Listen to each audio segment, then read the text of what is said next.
folks, today we're going to break down one of our staples here at SLS, going to be the Goblet Squat. Biggest things we want to remember is staying stacked to start. So we should start in a position where we're not super extended, not super flexed and folded over. We want to think about a good head over ribs and hips.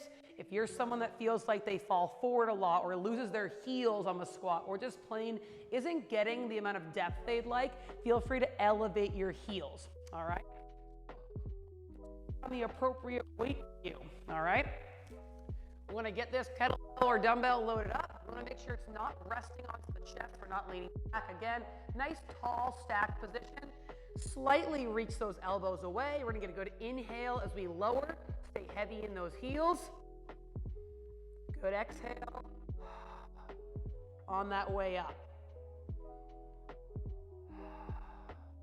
One of the biggest things we see with the goblet squat again is going to be people falling forward. We're losing that sense of heel. So again, make sure slight reach of the elbows, finding a good sense of heel, and stay stacked.